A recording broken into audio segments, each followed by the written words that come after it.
सद्गुरु के सानिध्य में, सद्गुरु के सानिध्य में, सद्गुरु के सानिध्य में, समर्पण के संस्कार में आ जाती है जब कोई आत्मा, तो घट जाएगी उसके जीवन में अनुभूतियाँ, अनुभूतियाँ, अनुभूतियाँ, अनुभूतियाँ।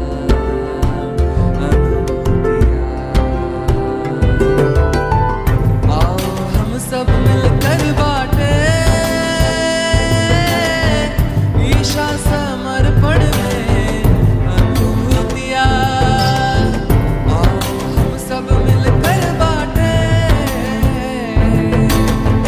ईशा समर्पण में अनुभूतियाँ।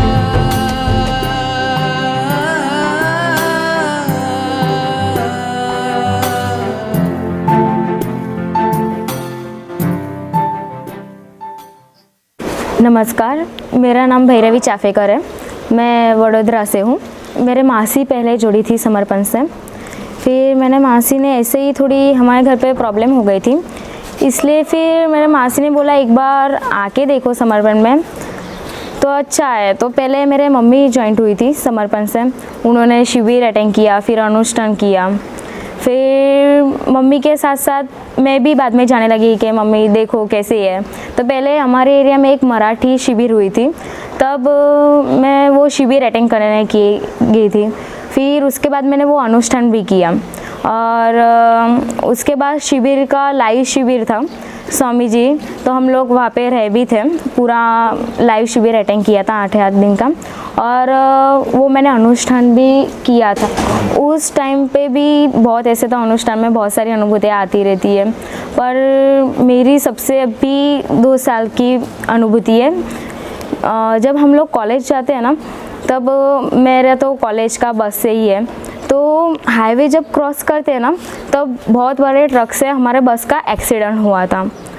तो उसमें क्या हुआ था, हम लोग पहले ही सीट में बैठते हैं, तो इससे पहले वो उन्होंने गियर नहीं लगाया, वो कुछ पता नहीं, पर सामने से इतना फास्ट ट्रक था, और वो बस वाले ड्राइवर ने इतनी फास्ट से वो रोड क्रॉस की ना बस, तो हमारा और वो ट्रक का ऐसा एक्सीडेंट हो गया। तो मैं ऐसे कॉर्नर पे थी, हर रोज़ मैं ऐसे विंडो साइड पे बैठती हूँ, पर उस दिन जगह ही नहीं थी बस में, तो फिर मैं साइड पे बैठी।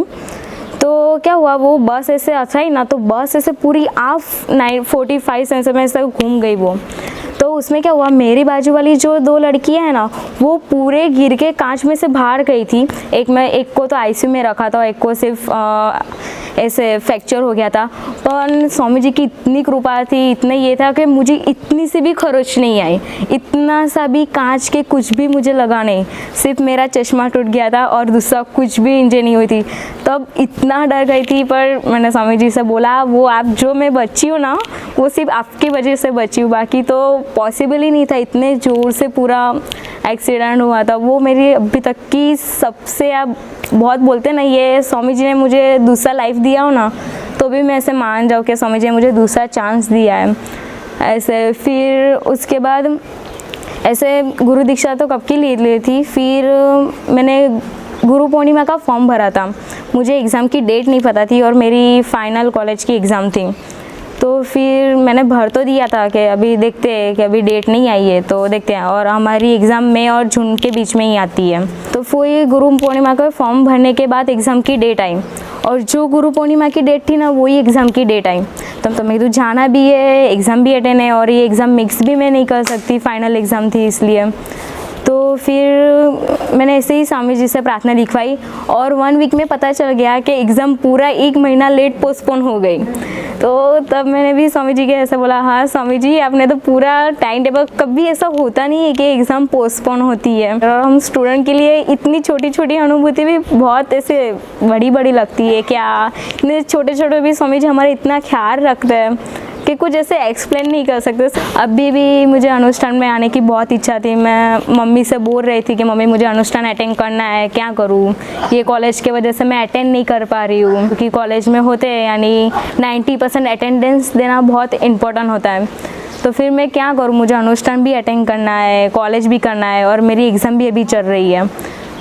तो एग्ज़ाम में क्या आ गया, बीच में स्पॉट डे आने की वजह से ना मेरी एग्ज़ाम थोड़ी लेट हो गई। एग्ज़ाम भी चल रही थी और बीच में स्पॉट डे हो गया ना, तो मेरे बाकी के 2 पेपर बाद में पोस्टपोन हो गए।